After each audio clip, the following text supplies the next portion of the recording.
皆さんこんばんは。21世紀最後の発明と称され、新時代を切り開く楽器、ハンドパンの素晴らしさを紹介するパンタムサタデー、ナビゲーターのレオマサトです。早速ですが、ハンドパン購入、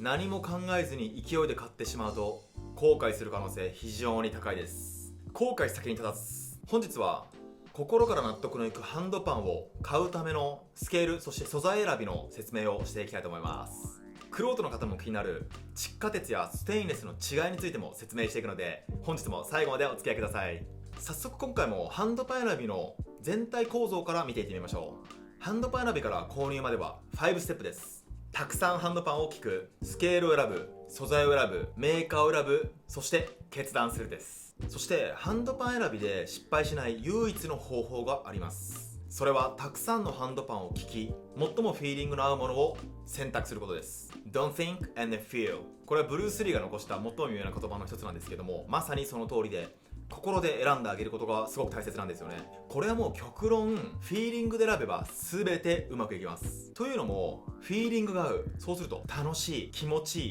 い、癒されると自分のハンドパンを触る機会が増える。ハンドパンを触る機会が増えるとどんどん楽しくなる。どんどん楽しくていっぱい触ると上達する。これまさにポジティブサイクルですよね。逆に考えると迷いが生まれて、あっちにしとけばよかったなという後悔の種をまく形になりかねません。だからこそ失敗しないための唯一の方法は心でフィーリングで選ぶことです。 Don't think and feel。 ただしこれにはやはり最低限ハンドパンをたくさん聞くという条件がついてきます。なので購入の前にはたくさんハンドパンを聞きましょう。 YouTube 上には世界のハンドパンメーカーの YouTube チャンネルがたくさんあります。そのチャンネルは主にそのメーカーが出す新しいハンドパンや製作、スケールなどが記載されているんで、そこで時間の許す限りたくさん聞くことがおすすめです。たくさんハンドパンを聞くことで自分のフィーリングで好きなもの、嫌いなものと精査することができるんですね。その中で自分の好き足を把握しておくことはハンドパンをフィーリングで決めるにあたってすごく大切なことです。この後説明欄に僕のおすすめする主流ハンドパンメーカーの、YouTube チャンネルの一覧を記載しておくので、そちらもぜひ利用してくださいね。ここまで来たらあとはスケールと素材を決めるだけです。スケールにはメジャーとマイナーがあります。簡単に言うとメジャーは明るく元気な印象、そしてマイナーは物悲しくメランコリックで哀愁がある印象になります。フランスのハンドパン情報サイトマスターズハンドパンの調べによると、ビギナーの方が最も多く買う人気のスケールは D マイナー、つまり D セルティック、そして D カード、マジックボヤージュ、エクイノックス、そしてピグミーなんですけど、これ全部マイナースケールなんですよね。いや、みんなやっぱなんか哀愁があってメランコリックな雰囲気が好きなんですかね。ちなみにオーストリアのハンドパン情報発信サイトパンニバースの情報によると、ビギナーが買うべきスケールはやはり先ほど言ったこちらのスケール、そして中級者以上はヒジャズ、ルーマニアン、アケボノ、ラシレナ、そしてミクソリディアンみたいなんですよね。これ傾向的にはアラビックな雰囲気のハンドパンとジャズっぽい雰囲気のハンドパンが中級者以上には人気なようですね。確かに僕もその全部のハンドパンを触ってみた感じ、先ほど言った D マイナー、D カード、マジックボヤージュみたいなハンドパンはなんか簡単にすごい素晴らしい、素敵で哀愁のあるメロディーが作れて気持ちいいんですけど、逆にラシレナ、ヒジャズ、ルーマニアン、アケボノら辺は少しハンドパンの知識もしくは音楽のメロディーの理論とか経験がないと、その自分の納得のいくメロディーを作るのはちょっと難しいかなっていうなんか印象でした。これスケールについては相当莫大な量になるので、今後ちょっとずつスケールについての動画を出していきますね。そちらも楽しみにしてください。で、現在ハンドパンは窒化鉄とステインレスの2種類の素材が主流になってるんですね。これ何が大きく違うのか、石山パンタムの記事をもとにみんなで追ってってみましょう。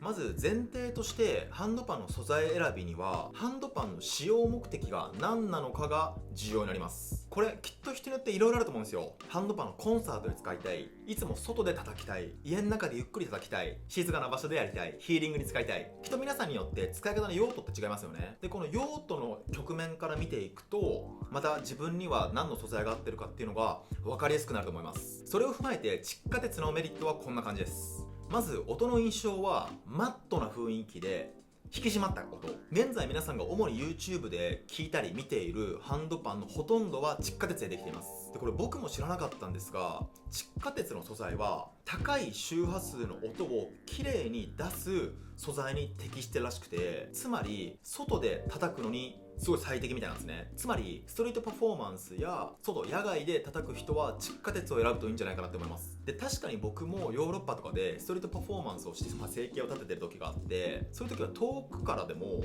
ハンドパンの音がだんだん聞こえてくるんですよね。今思えばあれ全部窒化鉄で音が遠くまで聞こえるっていう意味で、石山パンタムの記事では窒化鉄は、外でプレイするのが向いているって書いてあったんじゃないかなって思います。これ面白いですよね。僕も知らなかったんですよね。で他にはチューニングも狂いづらく、素材もちょっと厚めなので長い間、ちゃんと綺麗な音が出ると言われてます。で逆に、デメリットなんですけど、窒化鉄の素材は錆びやすいんですよね。なので湿気が強いところ、もしくは海沿い、潮風が当たるところでハンドパンの演奏をした場合、アフターケア、クリーニング、そしてオイリングがすごく大切になってきます。でこれをしないとめちゃくちゃ錆びます。これ錆びると実際音も変わるんで、錆びはすごい注意してください。あと取れにくいです。ではステンレスはどうでしょう。ステンレスハンドパンは窒化鉄に比べて音が温かく、そして伸びが良く、空に向かって綺麗に飛んでいく美しい音がします。ステンレスは窒化鉄と比べて逆に低い音の周波数をよく聞かせる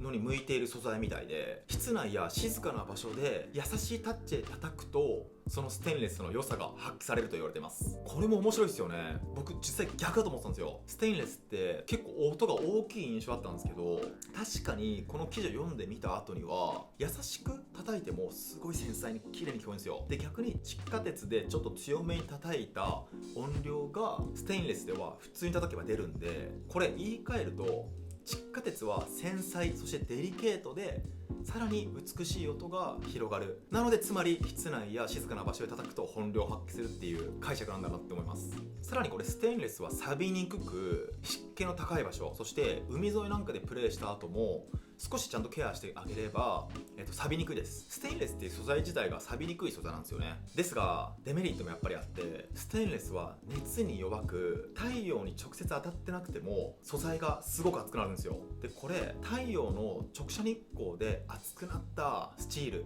つまりハンドパンを叩くと簡単にチューニングが来るんで、これ特に気をつけましょう。でこれはハンドパンの扱い方での、基礎でもあるんですけども、直射日光の下で基本的にハンドパンは叩かない方がいいです。叩くと音が変わる可能性がかなり高いです。これ2つを比べるとキャラクターがすごく浮き彫りになってきますよね。僕的には音の美しさを存分に引き出してコンサートや室内でプレイするならやはりステンレス。逆にストリートパフォーマンスや野外での演奏を使用用途にしてるんだったらやはり窒化鉄ですね。レベル別に言うと僕の印象では初級、未経験者から上級者まで幅広く使えるのが窒化鉄。逆に中級者以上で繊細な音の幅を楽しんだりとか、コンサートなどで使われる用途のある方、もしくはヒーリングで使われる方はステンレスがおすすめだと思います。で僕の趣向的には最近はやっぱりもっぱら石山のステンレスが一番楽しいですね。石山のステンレスハンドパンが来てから、もうハンドパンとの向き合う世界、そしてハンドパンを叩いた時に見える世界がすごい大きく変わったんですよね。これ叩いてみないと分かんないと思うんですけど、これ言い換えると確かに、